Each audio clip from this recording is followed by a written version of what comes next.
First of all, I just, I've got it all written down. I should just probably go straight to my comments as opposed to try to be too extemporaneous. I want to echo just one thing Joe had said, and just what a pleasure it is to see a big crowd this morning. If I'm a small part of that in terms of bringing people together, I'm thrilled. When I first started coming to CMBF, and again, I was at the invitation of Tim Dardis. Got to give him, he's a good recruiter when it comes to CMBF.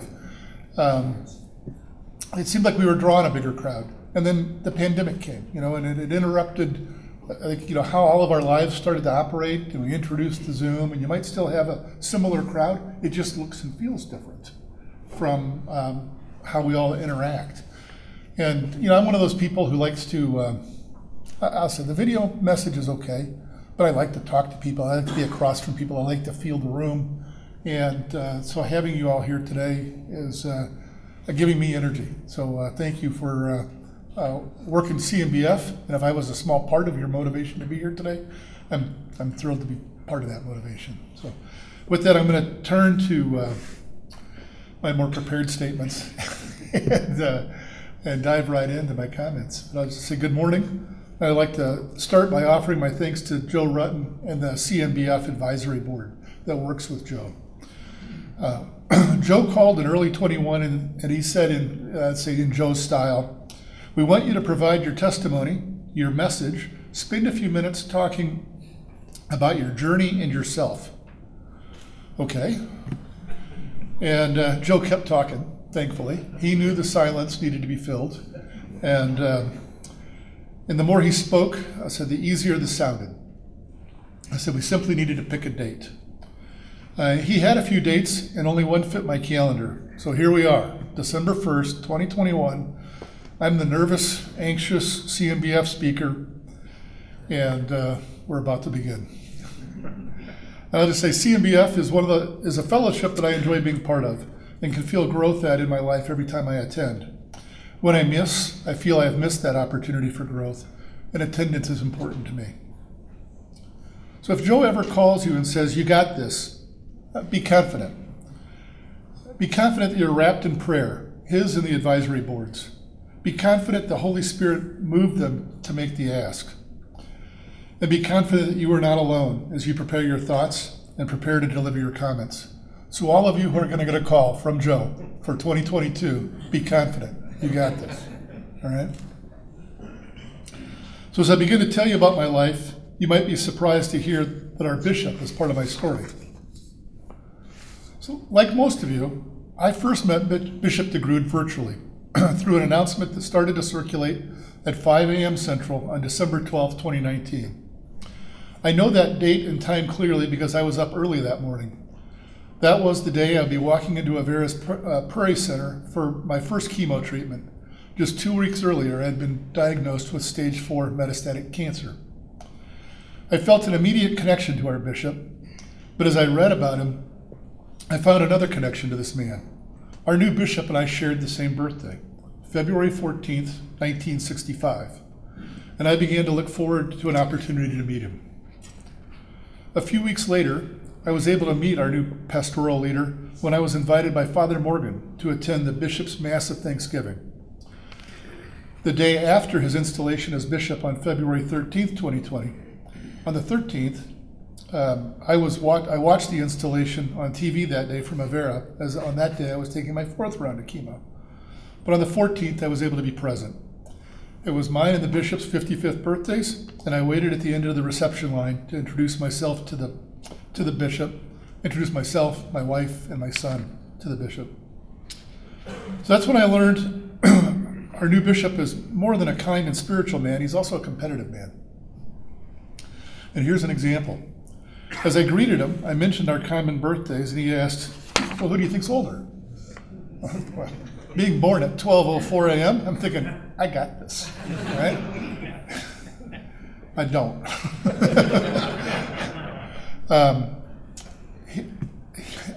Like I said, I got this. I shared my birth hour, and then he said, "Beat you, 12:01." And So that was, again, our first fun interaction. And that, to me, revealed a bit of a competitive streak in our bishop that I now witness every time I hear him offer a homily, a video message, whatever that may be. Right?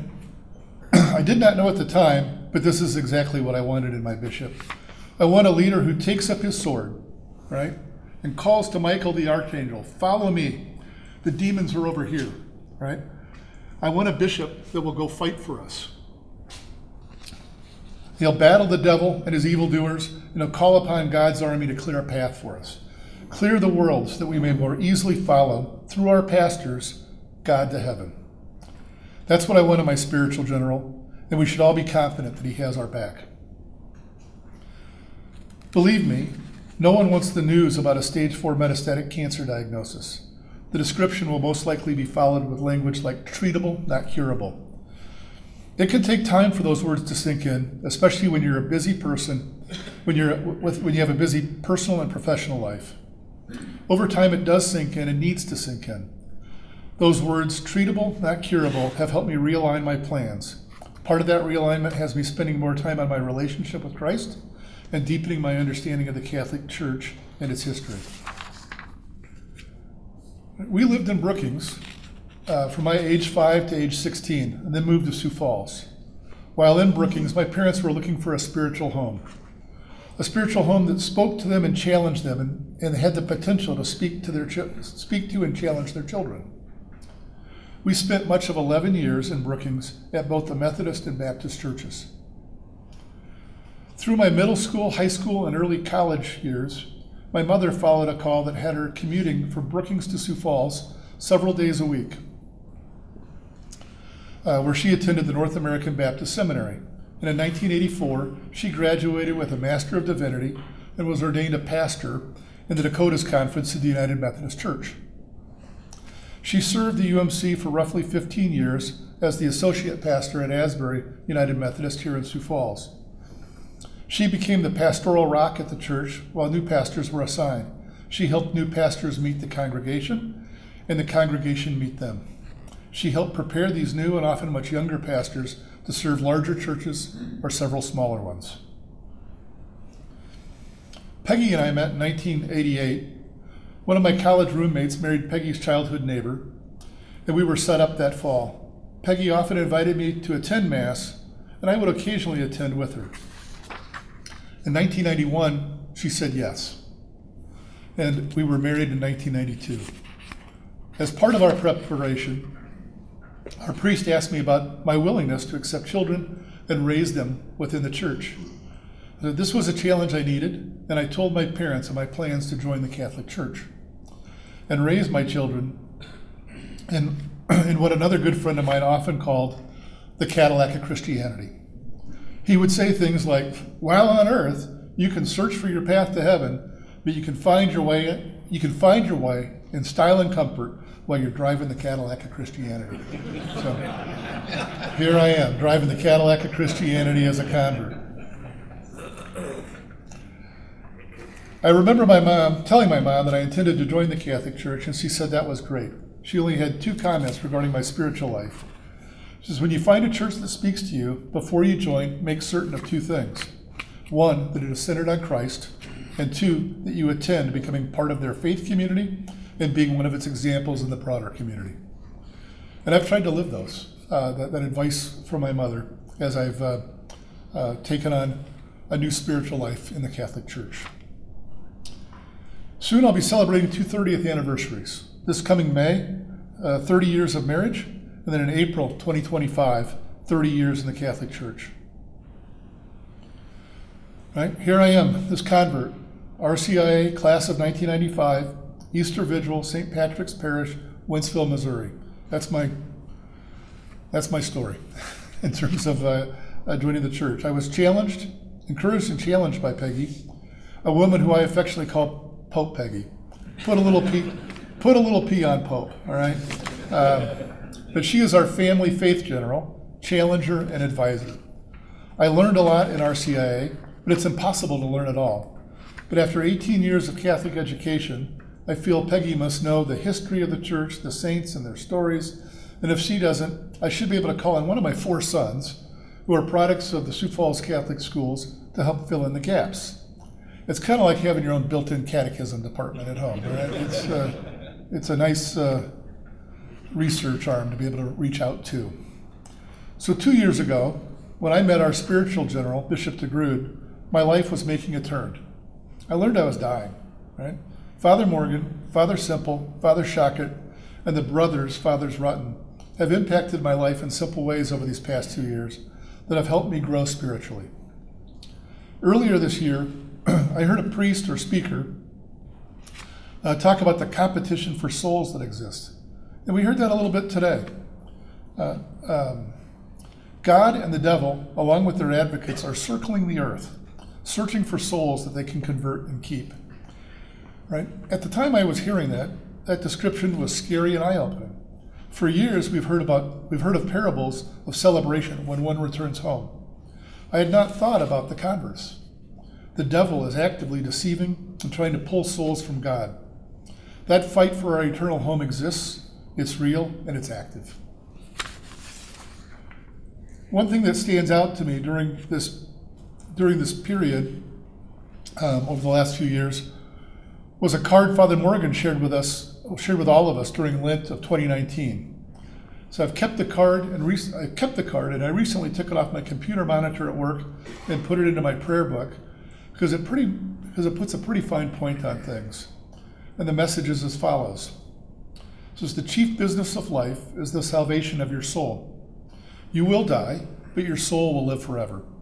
The longest life is short. Employ every moment well. There is a hell. Its punishment is eternal. God has said so. Heaven is the reward for a good life. Its joy is eternal. Wow, that message speaks to me every time, Father. Thank you for sharing that card with us. The message had 3 subparts, one to children, one to parents, and one to young men and women. I'm going to share the parents piece because that's the piece that calls to me. So here we have this call about the salvation of your soul. And as a parent, what can I be doing? Encourage religion, love and peace in the home. Instruct, correct, and watch over your children. Give them a good example. Guard your family from evil. I think that's, again, like a message all of us can take, whether it's our spouses, our extended families, our children. Encourage religion, love and peace in the home. Instruct, correct, and watch over your children. Give them a good example. Guard your family from evil. Well, Pope Peggy has gotten me this far, but it was time for me to haul out the owner's manual on this Cadillac and get a few things learned on my own. I knew I had the rest of my time, I knew I had to live out the rest of my time with all of my priorities in the right place. So I've decided to bike and travel and leave my career with the business standing strong. But I also know the most important thing was to get my soul ready. So in addition, I had a lot of the world to see. No matter where we are, we always make Sunday Mass a priority. We've become avid church tourists.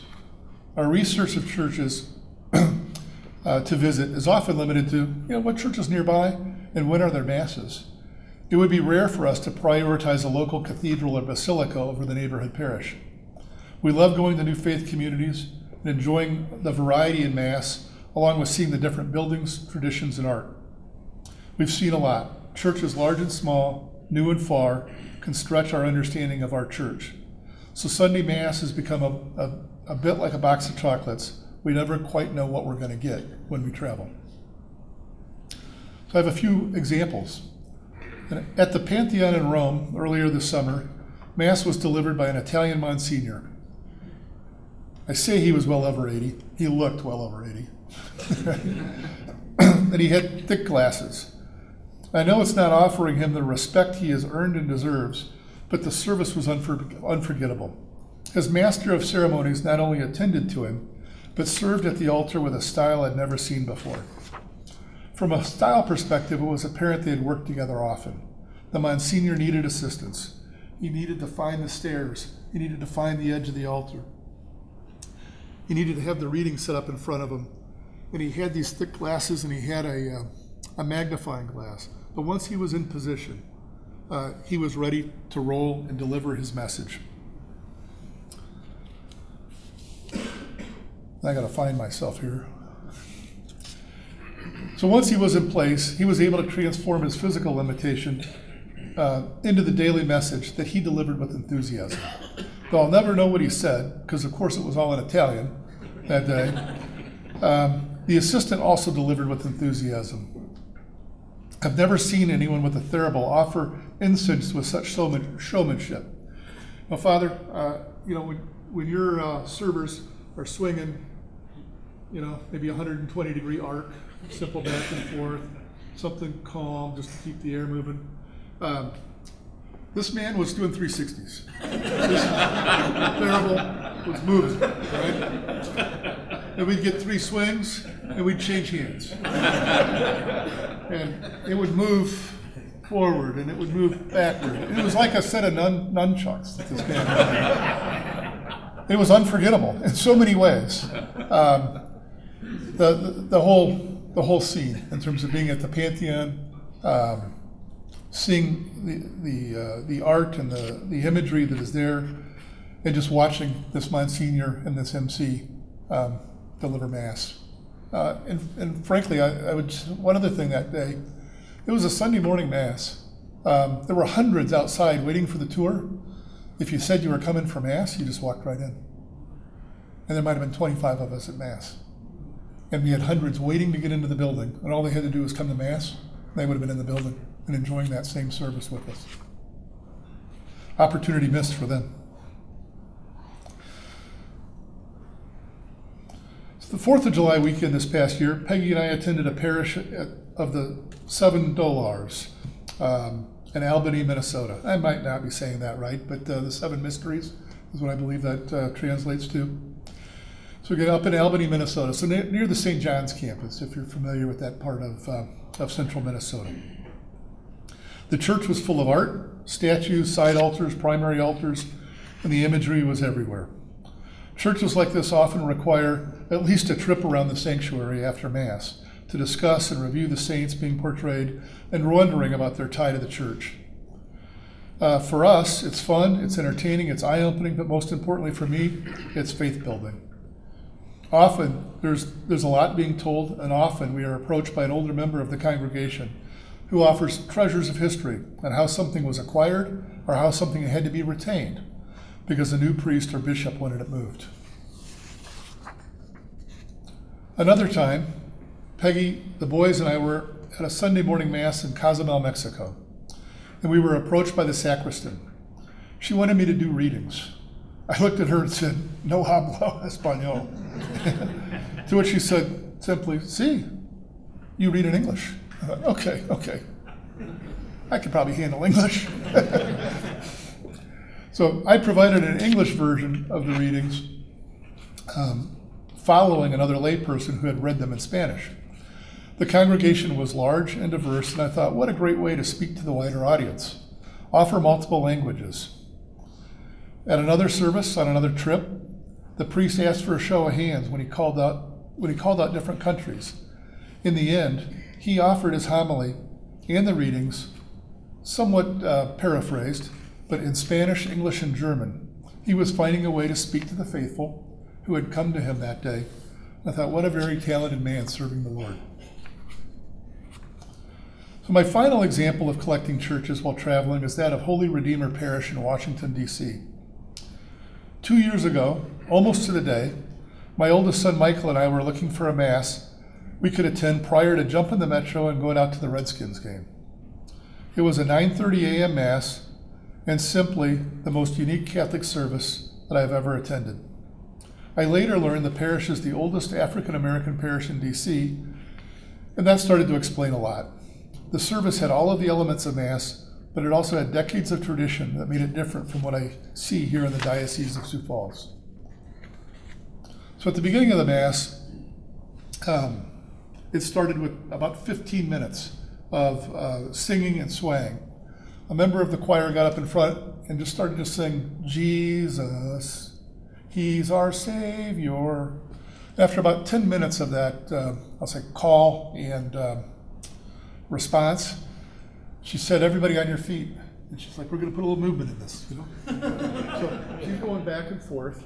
And, but the whole time, she's, I'll say, preparing the congregation. The priest was there, but he was walking around, introducing himself to guests and just talking to the people of the parish. So in my vernacular, I'd say it was a 9:30 kickoff, all right? But the priest didn't come down the aisle until about 9:50, all right? And so we had 20 minutes to fill. She filled the time while he tended to his flock, right?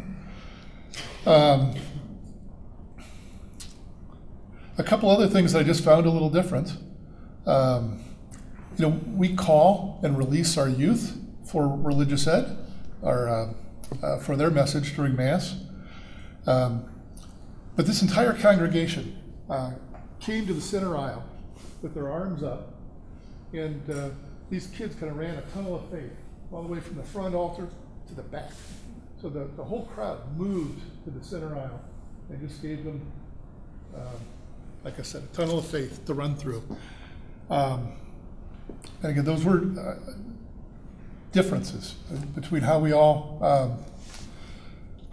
participate in Mass and how we deliver Mass. A few of you have heard me tell this story, and that I'll say, you know, the sign of peace, especially COVID, it's gotten a little shorter. This was pre-COVID, and that sign of peace took 20 minutes. All right, you got up, you went and hugged everybody in the church, you talked to them. It was, again, nothing I'd experienced here in Sioux Falls. It was a little different in terms of how the people interacted. But they were definitely a community. They were happy to be together. And those are the things that really get me excited when I get a chance to go visit other churches to see how other parts of the country and other parts of the world differ from us. The Mass is the same, right? But how they celebrate the Mass can be different as we travel around. I talked about that choral director. I would say the choir could sing, right? And if a hymn had 21 verses, we were singing all 21, all right? There was no cutting it off at 3, all right? And perhaps we were repeating a few of the verses that may have had a special meaning to the music director. So it could have been 25 by the time we were done. I mean, it was great fun, and it was the congregation. It's what they came for. So they were there to celebrate in this fashion. I would say when the service concluded, parishioners approached us, was Michael and I. Says, you know, most of our visitors don't make the whole Mass. You can kind of see that, you know. I spoke about kickoff. I'm like, yeah, we're going to miss that. That was all right, and I'll get to that in a second. And before we left, they were inviting Michael to join their soup ministry. I'm still trying to invite Michael to join their soup ministry. But Wednesdays at 5:30. Michael, we could use a young man to help just serve soup to the community. You know, so there's a prayer project for you. Ask God to help my son intervene and participate in the soup ministry at Holy Redeemer Church in Washington, D.C. I'll say 2.5 hours of Mass later, Michael and I missed the football game. And like I said, in the end, it was probably best. My back had started exploding with pain, and just 3 days later, I was diagnosed with cancer. So 2.5 weeks ago, Michael and I took Peggy to Holy Redeemer Church in Washington, D.C., so she could experience the service. And she said our stories were accurate, and the experience did not disappoint. So I was happy to be able to, after 2 years, telling Peggy about this Mass. I had another conference in D.C., and so it's like, you're coming. You got to come see this and experience this. You'll never see anything like it again until we go back. So seeing all these different churches and all their different saints has sparked an interest for me learning about the saints and their examples. As a young Baptist and Methodist, we would pray directly to God and Jesus and may ask the Holy Spirit to intercede. As a Catholic, I have many ways to pray, directly to the Father and Son, or through intercession via Mary or the saints. And even if we'd rather take our prayer directly to the Father or the Son, the saints can teach us so much about perseverance, second chances, power well used in work and in the community, devotion, and simple daily living. I've begun to look up the recognized feast or saint of the day nearly every day. Often there are many, and at times there may be a dozen saints/feasts of the day. Our church is full of history and offers us many ways to use the history and to make us better Christians with opportunities to learn about new places and times, and ways to become broader examples as the way we carry Sunday into Monday. It's a challenge, but with the examples of the saints, we don't need to make it hard. Embrace that call. Carry it as far as you can, and along the way, ask God for help. You're either going to get God's help or His protection, right? But be confident you will not fail. There is one example of how my life is changing with cancer. That is one example of how my life will be changing with cancer. Soon I'll be leaving my job of nearly 25 years as CEO of SDN Communications. I'm not certain where God will take me next, but through spending more time in prayer, I'm presently learning about the saints and the history of the church. Whatever lies before me, God will help me find it. And I'm coming to the end, and I wanted to share two saints examples. I'm hopeful that at least one of my examples will offer you something new and may inspire you to broaden the time you spend on learning about our Lord, the church, or the saints. So yesterday, November 30th, was the Feast of St. Andrew. St. Andrew was the saint of the day. And St. Andrew was St. Peter's brother. And you may remember St. Peter, right? There's a basilica in Rome named after him, the rock of the church. But the story that I found said, as Jesus was walking by the Sea of Galilee, he saw two brothers. Right? Simon, who's now called Peter, and his brother Andrew, casting a net into the sea. They were fishermen. He said to them, "Come after me, and I will make you fishers of men." And once they left their nets and followed him, they left their nets and followed him. John the evangelist presents Andrew as a disciple of John the Baptist. When Jesus walked by one day, John said, "Behold, the Lamb of God." Andrew and another disciple followed Jesus. Andrew and another disciple followed Jesus. Jesus turned and saw them following him and said to them, "What are you looking for?"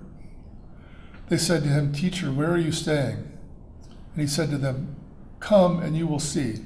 So they went and they saw where he was staying, and they stayed with him that day. All right. Little else is said about Andrew in the Gospels, at least according to this author. I'll say before the multiplication of the loaves and fishes. And we heard about that story today. It was Andrew who spoke about the boy who had the barley loaves and the fishes. And when the Gentiles went to see Jesus, they came to Philip, but Philip had recourse to Andrew. Legend has it that Andrew preached the good news in what is now modern Greece and Turkey and Russia, and was crucified at Patras on an X-shaped cross. Again, there's an example of, I'll say, my limited knowledge of the church. Here was one of the, familiar with St. Peter and his death, but I wasn't familiar with another one of the apostles, St. Andrew, also being crucified on the cross, but in the shape of an X. I don't know. I can't imitate it, so I won't. But I'm sure there was imagery, and there was a reason those who were persecuting him put him in that position.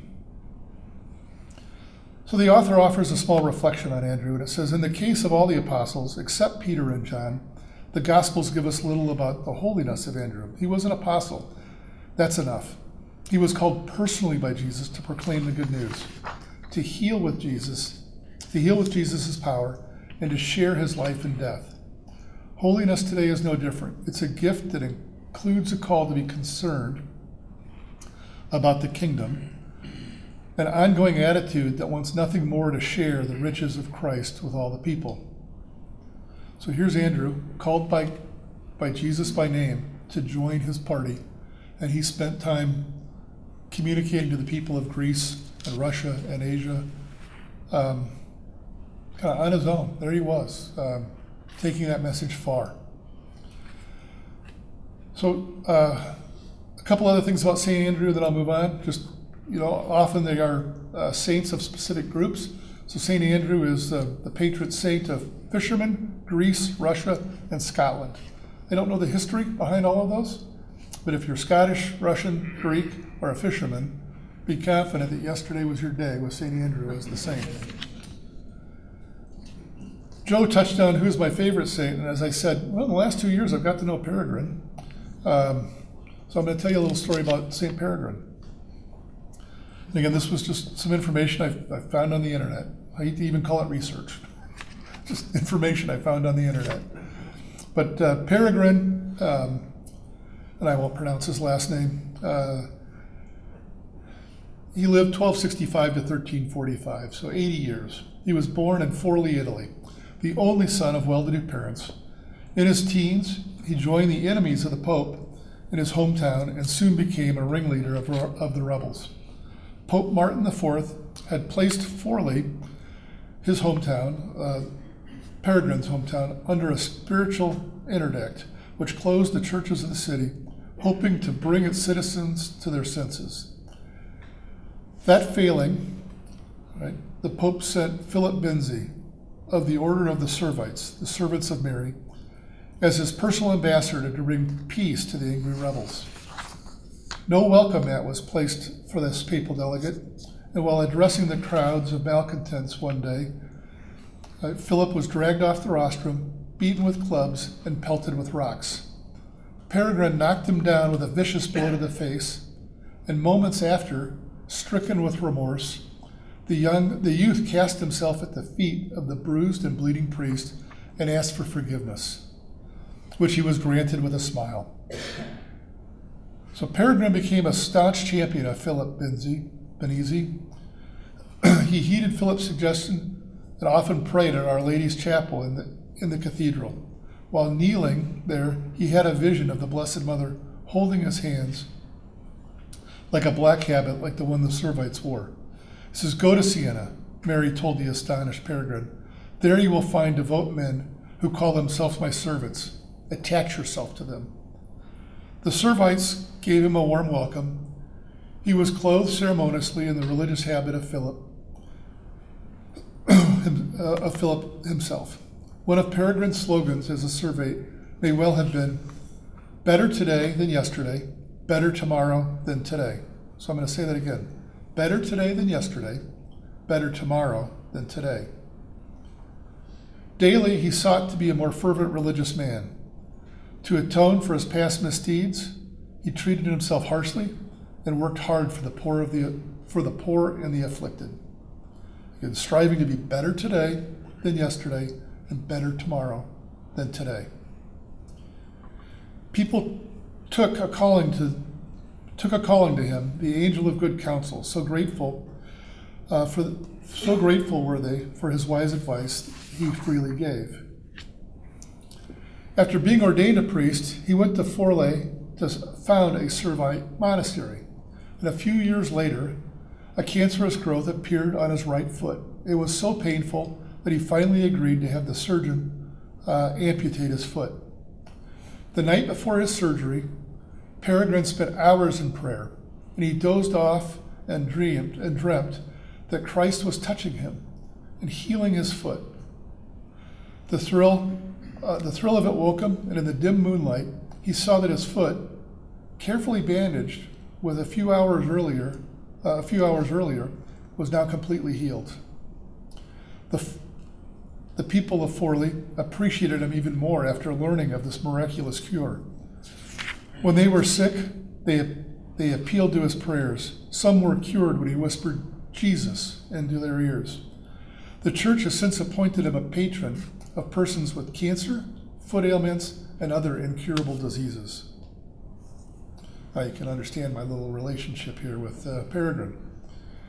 But make the time in your life, find your interest, explore the church and what it has to offer.